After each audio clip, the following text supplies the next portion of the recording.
That was fun. I know we talked about doing that for a long time. We had a lot of tunes. One record in particular we made Healthy and Paranoid Times. We had all these songs that didn't make the record, and some fans would hear little snippets of that. We'd either play a couple of them live, so it was a little weird because it's a little bit like exposing your soul. I mean, these things you didn't put on a record usually for a reason. So it was a trip, but it was good for everybody. I think people get to see a little glimpse of what we do in the process and stuff. I think maybe like a dozen. Nice. Yeah, somewhere around there, right? Yeah, the something vault. like that. Totally. Yeah. It's been a while since we've done a vault release.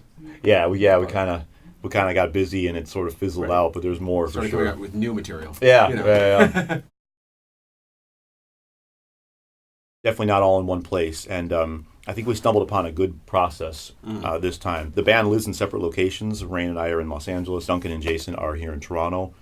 Everyone's got their own little, home studios and stuff, so we will each do our own ideas. Duncan and Jason will do stuff, I'll do stuff, Rain will do stuff, and we all kind of send stuff around. So once we have some things that we feel like, sound good, we get together, we got together, worked them out all in the same room. And then on this record, we chose to do all that, use technology in that way to write and everything, or at least to do the beginning stages of writing. And then we went to a couple of real nice studios, places where we hoped we could record stuff somewhat live, places that we knew had good energy, the rooms sounded good. So we went into Jackson Brown's personal home studio in Santa Monica. We didn't really kind of know what to think, and it was amazing. Like, obviously he knows what he's doing. It just kind of looked a little more like a home studio. It wasn't super fancy. Yeah. The sound in it, when we walked back in the control room, we were all just like, holy shit, like it's just what we were hearing was incredible.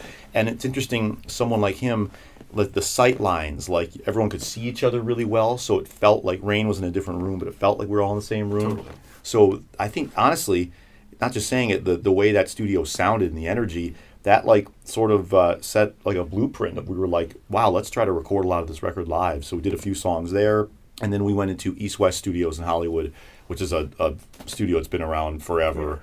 The room we were in, like the Chili Peppers, Rage Against the Machine, Beverly Hillbillies theme was even done in this room we were in, and it was the same thing. It sounded so great, energy was so great that we recorded a lot of the record live. So I think that's something that was really nice, getting to, do our thing in our home studios and then go into a place that's got some magic in it.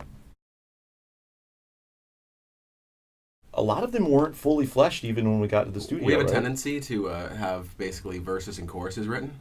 Right, and then leave the bridge open to interpretation. Yes, and we're like, wait a second, we got to finish this off. There were definitely a couple bridges written in the studio. Many bridges we had to pass before we could finish the definitely. A lot of the songs were about 70 to 90% fleshed out, and then a lot of it, honestly, I feel like the way the studio sounded and the energy definitely kind of helped to push us, to finish stuff. It's nice I'm a bit of a control guy. I'd like to have things sorted out, but I kind of understand now. It's sort of nice to have some loose ends. It allows for some, Totally. Some room to breathe. Yeah. Yeah.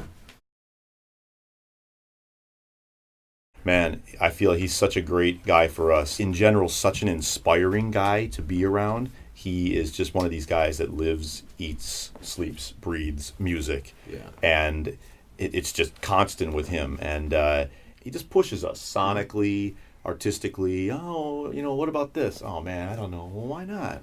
Well, all right, cool. And when you're around someone like that, I don't know about you, but I at least feel like I'm gonna have to step my game up here. You know what I mean? Totally. How about you? 100%. Yeah, I feel like he's one of those people that he can pick up any instrument and he's probably better than anybody else at it. Pretty much. It's like he can translate what's in his head and in his heart to like a physical medium completely effortlessly. And besides that too, he was working on the Eminem record. That's right. When we were working on part of this record too, so he'd be doing that during the day and then coming over to us at night. Yeah. Which I can't even understand, being able to split yourself between such a heavy record like that and then us. It's craziness. He's a great synth guy. I mean, he's a great, like Jason sound said, design stuff on any instrument. But a lot of the songs, we kind of got to this place where it was, okay, we got bass, drums, guitar. Now instead of just another guitar and another guitar, why don't we, to make it different, give it to Jason and let him do some things to flesh it out a bit. That gives this record a particular nice color throughout. That instead of just guitars, we kind of opened up sonically maybe to some new places. Totally. And a lot of that was him. Mm-hmm. Yeah. 'Cause I'm American actually, and I feel so lucky to be that we are a Canadian band. It gives us an artistic freedom because people are interested in hearing what we're doing. It allows us to keep doing what we're doing. The fact that Canadians are so good to their own, I don't use this word often, but I really feel like we're blessed. Trying to like follow in the footsteps of people like the Tragically Hip Yep. and things like that are like so ingrained in like the Canadian fabric. To like actually be included in a category like that alone is an honor, you know. Yeah, and even the idea of being part of the Canadian musical fabric is pretty mind blowing. You know, that's Yeah. very something we take very seriously and wear very proudly if that's Absolutely. the case.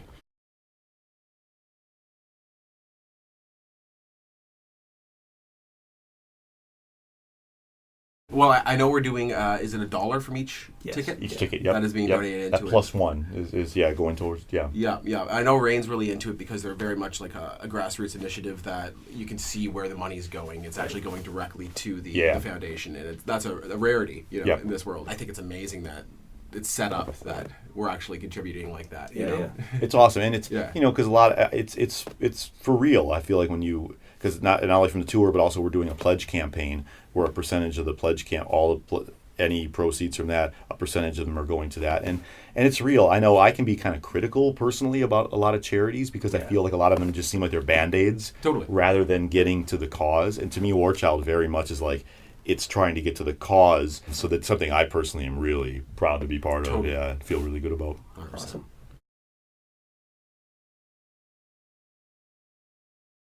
I mean, it always seems harder maybe to the generation before, but I know for us, specifically Our Lady Peace, I know like in the beginning had a record company behind them, and because of that, they were able to focus solely on making the best music they could make. I wasn't around then, and Jason wasn't either, but we've heard. And that I think is something that is such a gift that is not as present today Totally. because as artists today, if you're 18 today, you got to be worried about promoting yourself, doing this, being seen everywhere. And, you got to wonder how much time is left over for music then. By some grace of God, there is still great music being made, but it was that mothering of a record company back then was sure nice, and I applaud people for doing it now because It's on your shoulders. It's on your like personal shoulders now because of social media and all those things. You have like access to being able to build your own brand, and you end up, obsessing so much on actually building that brand because there's so much to do. Yes. That exactly what you said. How Like, much? where does it leave time for music? Yeah. But it still exists, which is incredible. But that's why I think there's teams of people. Yeah. Once you get to a point, helping. Yeah, even more so. Yeah, to actually like free that time.